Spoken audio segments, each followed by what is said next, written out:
We are here at the social room next to our office, and I have a very special guest with us today, Tori Wiles, who's an entrepreneur, has several businesses, and I invited him over here to basically give some words of wisdom to you, the entrepreneurs, the inventors that are bringing your ideas to life and trying to get out there. And you won't want to learn a little bit about some of the trials and tribulations of other people that have successfully brought their ideas or their businesses to life. Something that we're changing is that we're not just doing it about inventors. This is about inventors and entrepreneurs, because I think a lot of things can be learned from an entrepreneur, not just for an inventor, but for anybody that's looking to create a business. So it's going to be a lot of fun. Come on, guys. Tori, so tell us a little bit about yourself, man. Give us the intro, man. Well, I am Tori Wiley. I am the CEO of Wiley Corporation and 18 Wells. As you see, I got 18 Wells. We do podcasting, we do waterline, and we also are looking into changing the trucking industry. Now, I want to get back to making the trucking industry cool again. Because people are always talking trash about truckers. Oh, they so nasty, they this and that. So I'm that guy that's going to make trucking cool again. Okay, cool. And how are you doing that? How do you plan on doing that? Oh man, just changing the game, getting people to understand that the industry that I am in, all we are in, is very tough. Yeah. This industry that you would think that we make a lot of money. Yes, we do make a lot of money, but we also spend a lot of money. That's the difference. The expenses is what makes drivers spend a lot of money. Gotcha. Now, you talking about fuel prices, repair costs, all of those things are things that people who own their own trucks have to deal with. On top of, you got to deal with the crazy four-wheelers like yourself out here on the road.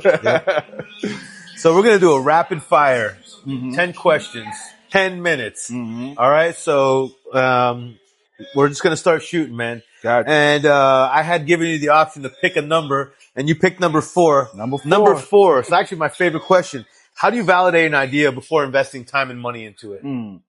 That's a good question. Well, one thing I do, I have a lot of time to think being behind the wheel and in that truck. So I write it down to see what are the pros and the cons of the idea that I want to invest in. Then I might throw it to people like yourself or something like that, people that have like-minded ideas like myself. Gotcha. So before I'll spend the money on it, I want to make sure that I can get some type of return. Now, I have not won on everyone. It's been some fails on some, but that's just the learning process. Yeah. All right. So you do your due diligence. I have to do the due diligence. Kind of think it through, the pros and the cons. Correct. I mean, that's all good advice right there. I mean, you got to think about it. And that's one of the most important things about it, is being able to think about it, but not so much that it paralyzes decision making. Correct. You know what I'm saying? And that's actually something I see in a lot of clients that I speak with. They're like, I want to, and then a year later, 2 years later, they're pissed off because the idea taken off by somebody else or something like that, right? Yeah. So gotta pull that gun.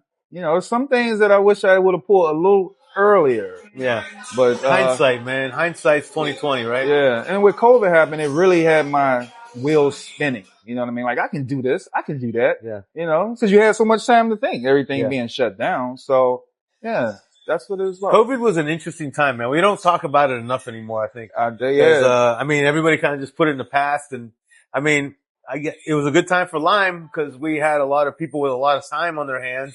We had a lot of money in the system, right? The stocks were exploding, right? All that good stuff. So there's a lot of money, and people had money to invest in other things into. Yeah. So that was definitely an interesting time. And it was a good time for us too. Man, we were rolling in the dough. You know, but I said COVID was a gift and a curse. Yeah. You know, it was bad that people lost their lives, unfortunately, but a lot of people did thrive during the COVID situation. But I mean, us in truckers, we've been in a recession for 3 years since COVID. We haven't seen that money since then. So that's what we're all sitting in the back waiting to see. When is that money going to come again? We're going to move on to the next question, brother. You ready? Got you. Here we go. What inspired you to become an entrepreneur? Well, what inspired me to become an entrepreneur, it was always in my heart from high school. I mean, in my yearbook picture, said, what do you want to be at the bottom? It says entrepreneur. Really? So it was either two things that I really wanted to be. I really wanted to be an architect. Okay. I like architectural design. Love it. But I had this fascination with trucking, aviation, trains, anything engineering, anything that's powerful that can be handled. Yeah. I just had that fascination. Yeah. So I got into the trucking. I started as a company driver and just didn't want to work for anybody else. It's nothing like working for yourself. Yeah. I really enjoy working for. Yes, it's tough. Yes, it's hard. But I really enjoy like working for myself. And that was one of the main things that made me get into becoming an entrepreneur. I love it's just that determination. Yeah. Can you please share the biggest challenge you faced when starting your own business and how did you overcome it? Ooh. Biggest challenge I faced was just coming up with the capital, Yeah. When I grew up, you wasn't taught about credit and these things that they teach you. They teach you everything except the most important shit. You didn't have YouTube to just go in there and find out how to do this. You really had to figure it out. Yeah. And when you come from a family that wasn't taught that as well, it's like this is a new thing that you're learning. Like you're learning from other people about credit, about business credit, about capital, all of these things. So the main thing is like I wanted to get in with the less amount of money quickly as possible. I started my business with $5,000. Okay. Well, my first truck. Probably the worst investment I ever made. But I spent $5,000. I bought a dump truck. It was initial $5,000 down. And I got into the business. But the thing is, I didn't do the research on the dump truck business. Now, I was a tractor trailer driver. Mm-hmm. But it's a lot of research that goes to being a dump truck owner. It's a different type of business. It's a different type of business. Different weather. All of that things play a part of making money. So I bought it before the winter came. I was making a little bit of money before, and then it got cold. And you can't dig in the ground up north when the ground is cold. No work. Bam. You can't dig when it's too much rain. Man. That's the thing with anything you go into. There's going to be things that you can't think of everying. And you can't allow that to stop you from starting. You know what I'm saying? You got to start. And I hear from like all the greats, man, that, I mean, like you can't wait for the perfect time, man. You have to start. You got to go, take it one step at a time. And I mean, you made some mistakes, man, but you're here now in a better position. Correct. You have your own business, successfully running and, that's, and you're expanding into other things. So that's a beautiful thing, man. And that's like one of the beautiful things about even like, opening a business in America, because there's so many more benefits to other countries when you start a company that most people don't even think about. Like, for example, in America, you pay taxes on profit, not on how much you sell. I mean, think about how much advantage that is right there. It lets you capitalize yourself. Yeah. It lets you buy equipment and not be taxed. You know what I'm saying? Yeah. So it's like, it's such a huge difference. And that's why why we have the best place to start businesses, the most opportunities. They're here, man. They are here. They are definitely are here. Tori, what role does networking or mentorship play in entrepreneur success or your success? Well, networking is the key. That's how I was able to grow my business, even just learning more about trucks. Yeah. I have a mentor. His name is Gary Owens. He passed away 2 years ago. Oh, sorry, and he came all the way down to Florida from Maryland, because I'm originally from Washington, D.C. So he came all the way down to South Florida. And I thought it was weird. I just like, somebody don't do that. Come see me. Yeah. He came down to see me and he wanted to sit down and talk to me about the politics in trucking. He wanted me to get into the politics of trucking, the other side, branding and this and that. But he never told me that he was sick. This was like one of his wishes that he wanted as mentoring me. So 2 months later, he passed away from prostate cancer. Wow, man. So I take that and I do it to other people, my drivers, people that I know that want to get into this industry. Try to teach them the game. Try to not come in hot like I did. I want to go buy a truck. I want to be a big truck driver. Yeah. It's more than that when you own your own rig. Yes, you can get in the game and work for a company that's going to pay you well. Learn the business first. Yeah. That's what I had to do at the first thing. Learn the business and then go buy you a truck. Because there's people, that's why you see so many people losing Maybe work for somebody first. Trucking. Yeah, you will work for a company. So you can make mistakes. Yeah. It's when Make mistakes on their dime. Correct. Walmart or whatever, those big companies make mistakes. They have the capital. Yeah. And they have the equipment. And eventually you'll make your own mistakes. You're going to make some. Maybe there'll be less. But there'll be less. You'll know how to maintain your rig better. Because that's one of the main things. Maintenance is the key. I've lost trucks, 3 trucks due to motors. Oh.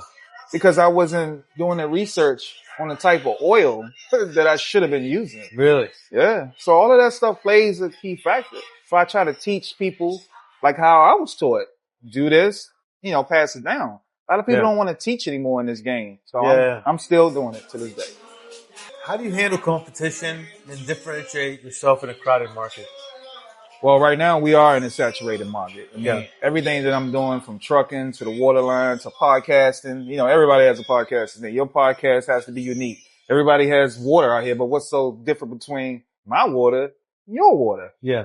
What's so different between the way I run my trucking business, the way you run your trucking business? So I love the competition. I'm a competitive person. I like to win. That's one thing, I like to win. Yeah. People know me from the DMV playing basketball. I love to win. So that's what I do in my industry. But also, I don't hate on anybody that's doing the same thing. Yeah. We need to learn from each other. And I think that's the problem these days. Even with social media, when social media came in, all this hate that you get. I mean, you ever look at some things and just read the comments and just read the hate that people will say of things? So I'm into helping everybody, but I do love the competition. So bring it on. Anybody that want to compete, bring it on.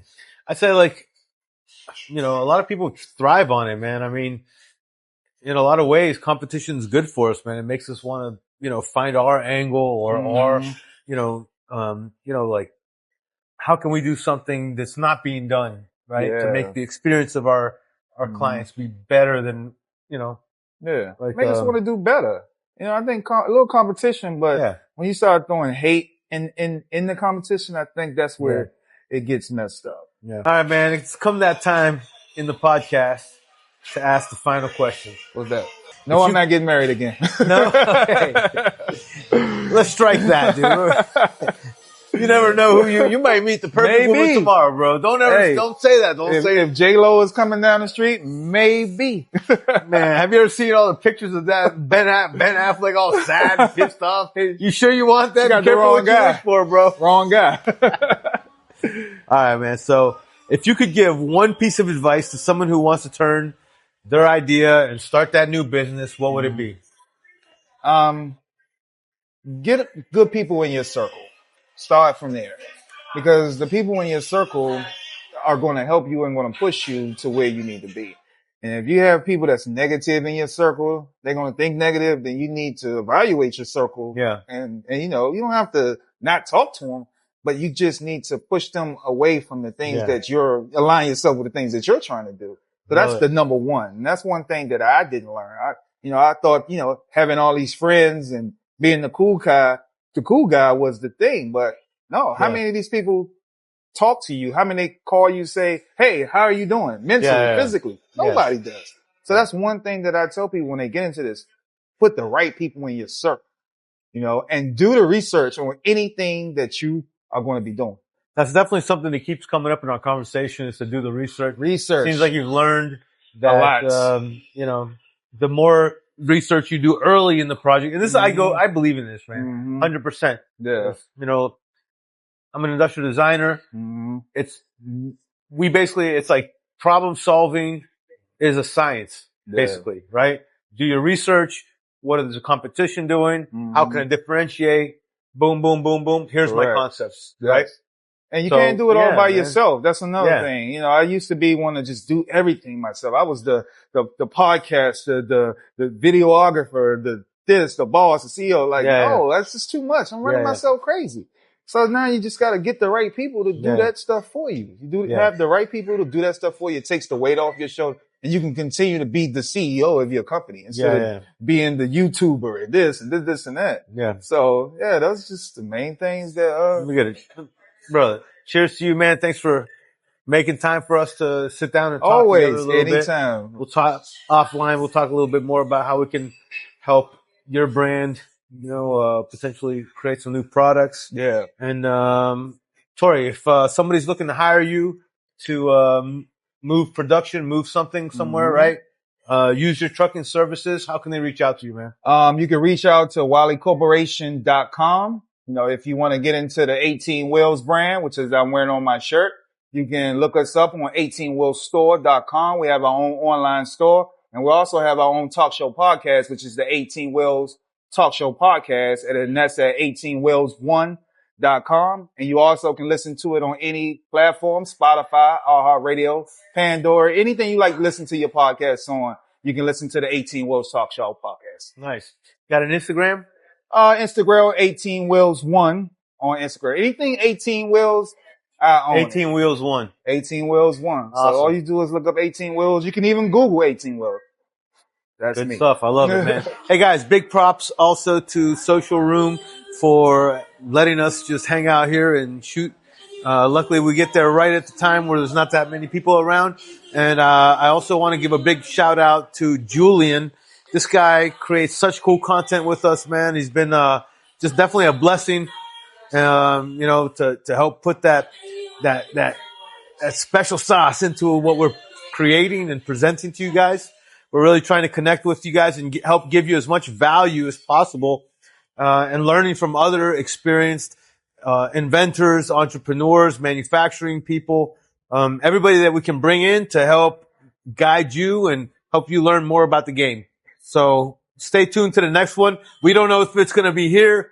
We might be skydiving. Who knows what we're going to be doing, man? But we're going to be shooting. We're going to switch it up. I don't want to always be shooting in the same place. It's all about making fun, creating some good value, and entertaining you guys and entertaining myself as well while we're doing it. All right, guys. Thank you so much, Julian. Let's go. Here we go, guys.